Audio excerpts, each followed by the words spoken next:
The night the cameras went dark. Before we plunge into this twisted story, hit that subscribe button if you dare, and smash like if you're ready to chase the truth through shadows where no one else will look. Comment below if you've got the guts to follow this mystery to its terrifying conclusion. Now, let's step into the darkness. The fluorescent lights of the Metropolitan Correctional Center flickered in the early hours of the morning, their cold hum cutting through the otherwise suffocating silence. Somewhere deep in the bowels of Manhattan, an elevator shuddered as it carried a handful of guards and a new prisoner down to the lower levels.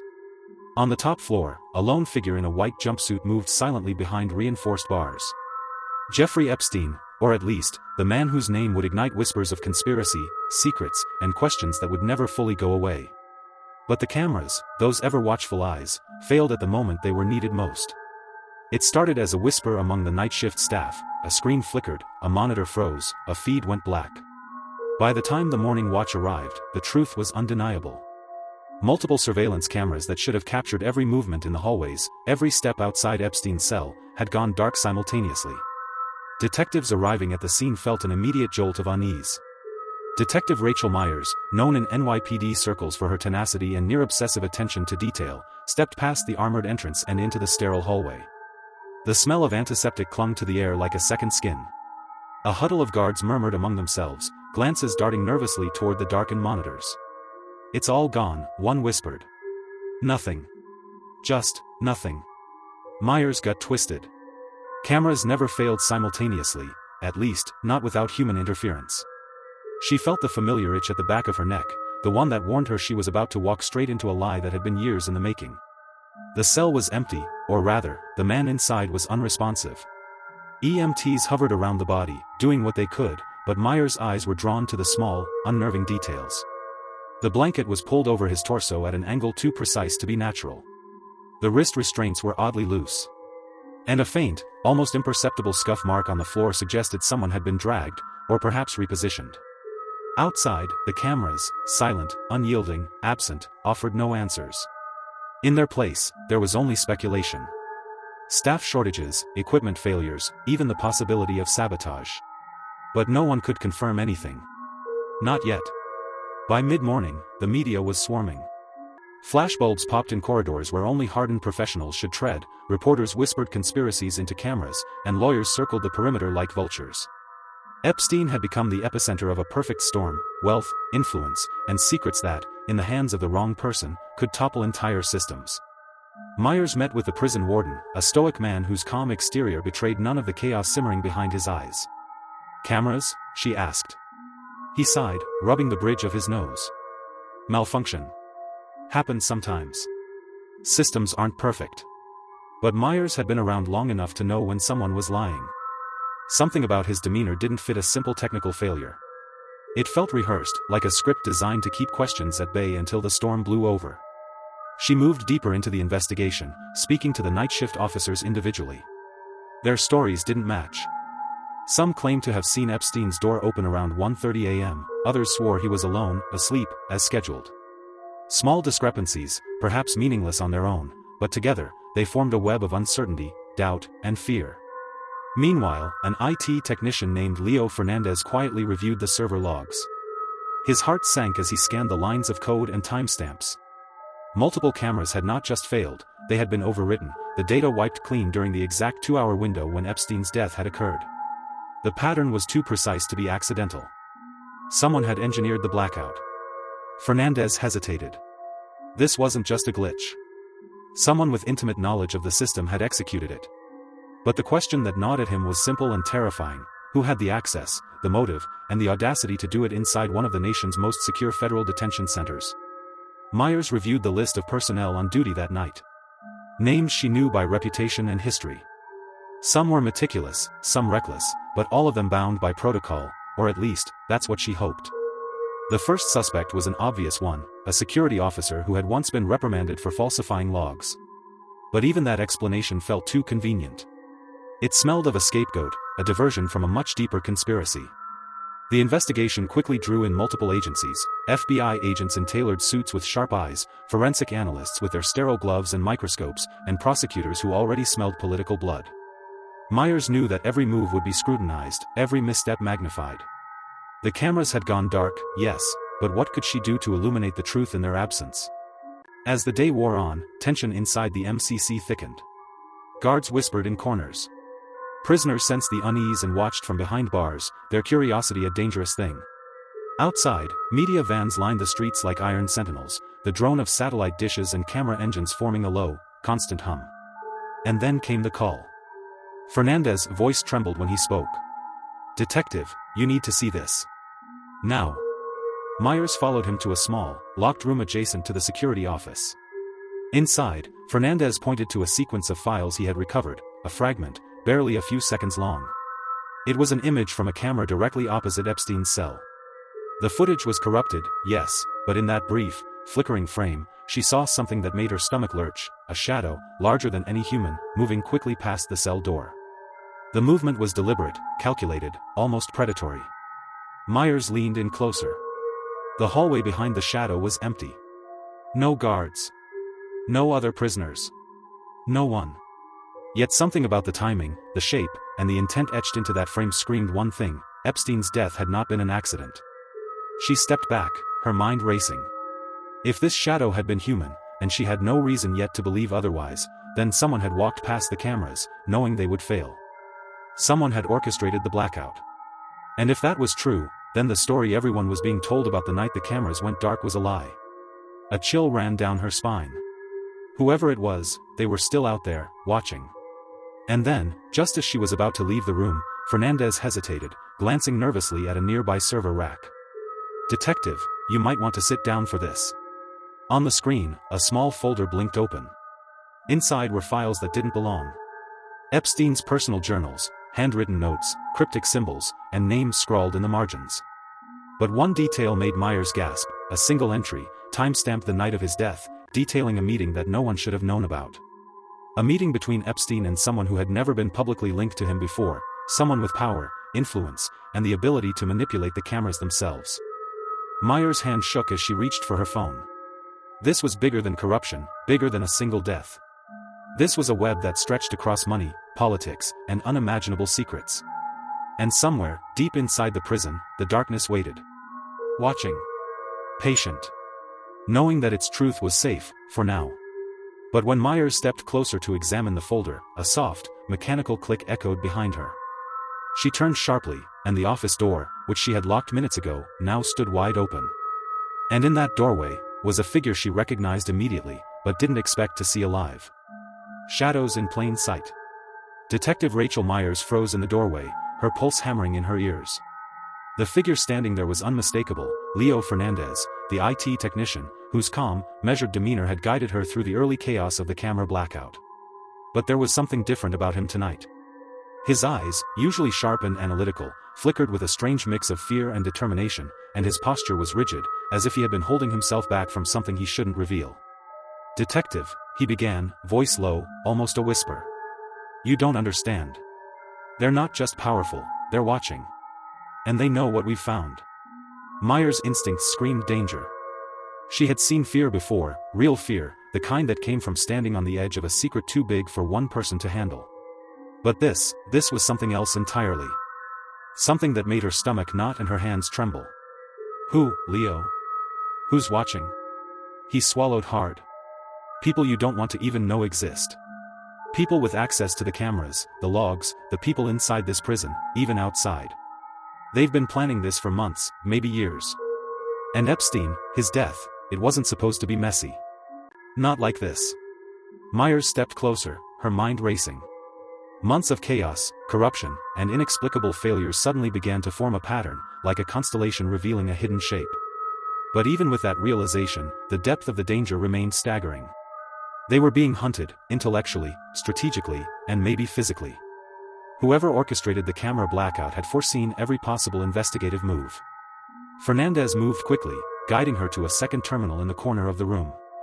The screen blinked, revealing a live feed from a security camera on a lower floor, one that hadn't been affected by the blackout, or so they thought. The feed flickered, pixelating in rapid bursts, and then, a man appeared. Dressed in black, unmarked, moving silently through the corridors of the MCC as if he belonged there. "That's impossible," Myers muttered. "No one should have access to this area." "No one." Leo shook his head.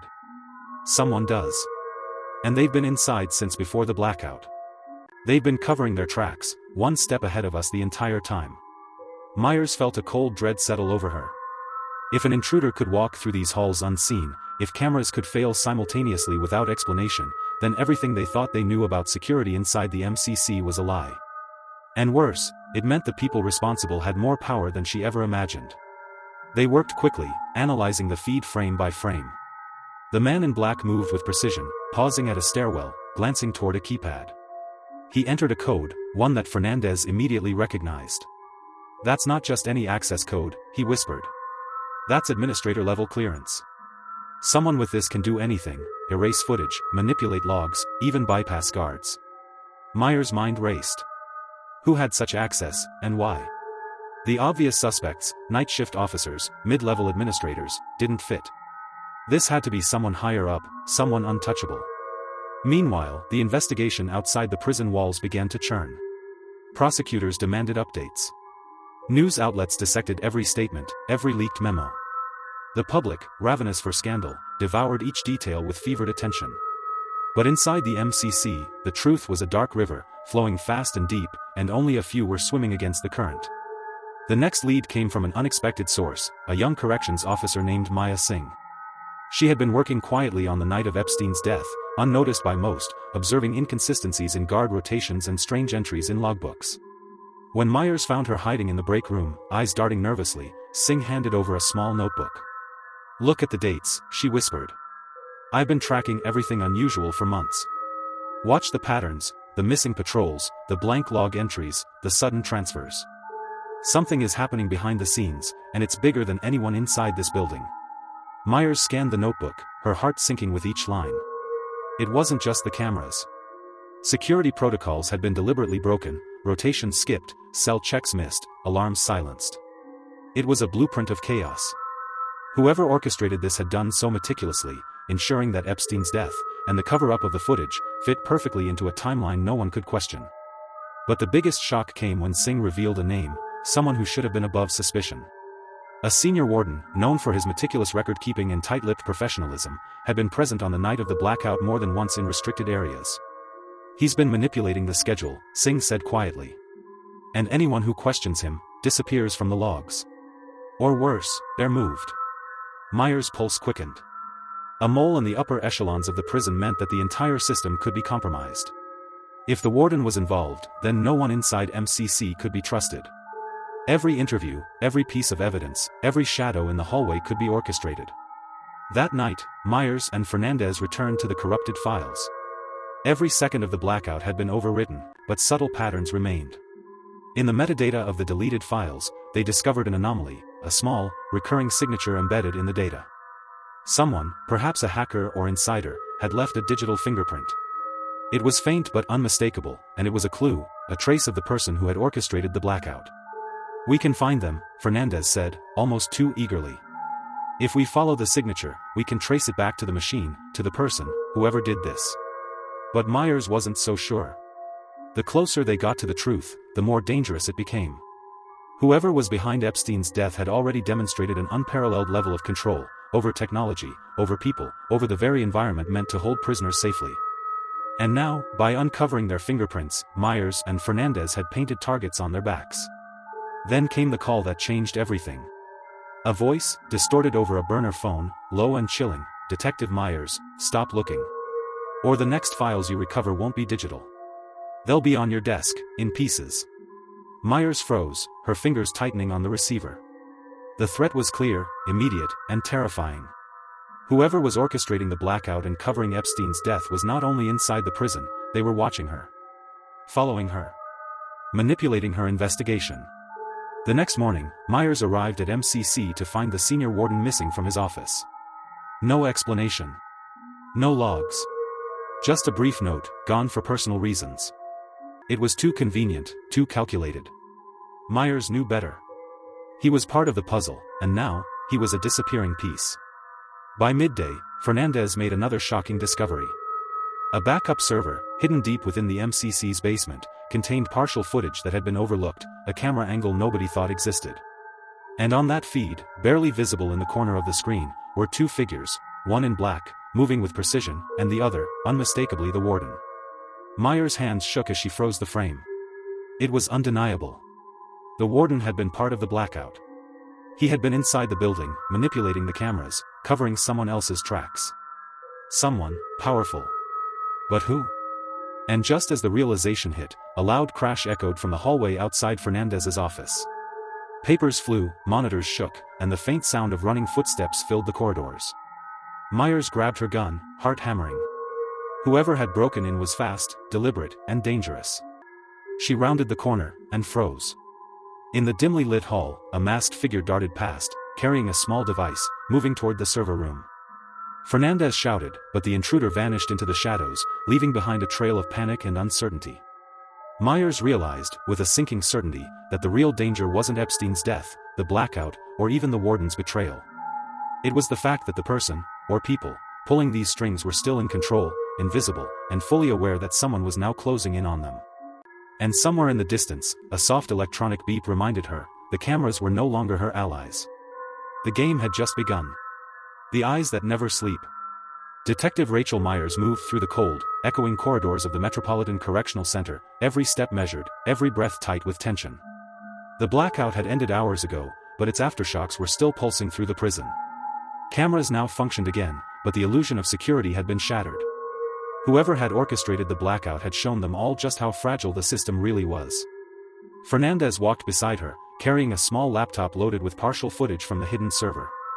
Every frame was a window into a nightmare, the shadows, the manipulations, the careful orchestration of a death that should never have happened. "We can trace him now," Fernandez whispered. "The warden and his partner, the masked intruder, they're sloppy in one place. A tiny signature remains. We follow it, and we find the truth." Myers' mind raced. One step closer, and the web of lies, corruption, and murder would unravel, but the closer they got, the more dangerous it became. This wasn't just about exposing a single death. This was about dismantling a system that powerful men had protected for decades, a network built to ensure no one could ever question it. The breakthrough came from the most unlikely place, a maintenance hatch Fernandez had discovered while reviewing schematics of the prison's electrical systems. It led directly to an old utility tunnel, a dark labyrinth beneath the prison. The footage suggested that the masked intruder had used this path, bypassing cameras entirely. Myers peered into the tunnel, the dim light catching on damp walls. She felt her pulse spike. Inside, she knew, was the path to the truth. They descended. The tunnel smelled of mold and rust, of years of secrecy hidden beneath concrete and steel. The narrow passage twisted and turned, forcing them to move carefully. Every sound, the drip of water, the echo of footsteps, seemed amplified, as if the walls themselves were listening. Suddenly, Fernandez stopped. "Here." He pointed to a corner of the tunnel where fresh footprints marred the dust-covered floor. They were recent, leading toward a reinforced door at the end of the corridor. Myers' hand tightened on her firearm. Whatever was behind that door was the key to everything, the camera blackout, Epstein's death, and the men who had pulled the strings. She signaled Fernandez to stay back. Slowly, she pushed the door open. The room was a small server chamber, humming with electricity, screens glowing in the darkness. And standing in front of the monitors was a man, unmasked, calm, and impossibly composed. It was the warden. He turned slowly, eyes cold and calculating. "Detective Myers," he said, voice low but steady. "I've been expecting you." "You're finished," Myers said, voice firm despite the tremor in her chest. "We know everything, the blackout, Epstein, the logs, the intruder. It's over." The warden smiled faintly, shaking his head. "Do you think this is about me? About covering for a death? No, this is bigger than me, bigger than anyone inside these walls. You don't understand the forces you're dealing with." He pressed a button on the console, and the screens shifted to live feeds from cameras around the city, not just the MCC. Surveillance, movements, patterns, people, all visible to him. Myers' stomach dropped. The man controlling the cameras at the prison had access far beyond these walls. Every step she had taken had been observed. Every clue, every investigation, had been anticipated. Fernandez whispered behind her, "He's been using MCC as a test, to see if we could track him. And we did." The warden's calm veneer broke just slightly. He reached for a small flash drive and tossed it onto a nearby table. "All of this," he said, gesturing toward the screens, "can be yours. Or it can vanish. One wrong move, and the city outside these walls becomes chaos. Millions will suffer. And the truth about Epstein, it will be buried forever. Meyer's mind raced. The moral dilemma hit her like a punch to the gut. Release the data, expose the corruption, and risk widespread panic, or find another way, a safer path to justice. Before she could respond, the warden lunged for the console, triggering an alarm. Red lights flashed, and the tunnel began locking down. The intruder, revealed now as a high-level security contractor working with the warden, emerged from a side entrance, mask removed. A face Myers recognized from her early investigation, the officer she had trusted, the one with access to the logs and keys. Betrayal hit her like ice. A tense struggle ensued. Myers moved with precision, firing a warning shot that caused the intruder to stumble. Fernandez dove for the flash drive. Amid the chaos, the warden tried to escape through a side hatch, but Myers tackled him, their bodies crashing to the concrete floor. The fight was brutal, messy, and personal, a battle of control, power, and survival. Finally, sirens pierced the tunnel as backup arrived, alerted by the alarm. The warden and his accomplice were detained. Fernandez held up the flash drive, trembling. The evidence, the camera logs, the deleted footage, Epstein's hidden journals, was finally secure. But as Myers watched the warden being led away in handcuffs, a chilling realization settled over her: the blackout, the manipulation, the corruption, it had been orchestrated by more than one person. Somewhere, beyond the city, someone else was still pulling strings, observing, waiting. The puzzle wasn't complete. Weeks later, after media coverage exploded and internal investigations rocked the prison system, Myers sat alone in her office. The flash drive lay before her, a digital Pandora's box. She knew the truth about Epstein's death could finally be pieced together, but the web of power and influence extended far beyond the prison. She had glimpsed the surface of something enormous, something dangerous, and part of her feared that exposing it fully might make her a target. Then came the call. No voice, just a single sentence, distorted yet unmistakable: "You thought you caught the puppets, but the strings are still moving." Myers hung up, heart pounding. The cameras inside MCC were fixed now, operational, trustworthy again, but the lesson remained clear. In the shadows of power, there are always eyes watching, hands manipulating, and secrets waiting to be unearthed. Epstein's death had been the spark, the blackout the invitation, and those who survived the night had only just begun to see the scope of the darkness they were facing. She leaned back, staring at the ceiling. Somewhere in Manhattan, someone smiled, knowing that while one battle had been won, the war for truth had only begun. And with that, the night whispered its final warning: the cameras may see everything, but some secrets are designed never to be caught.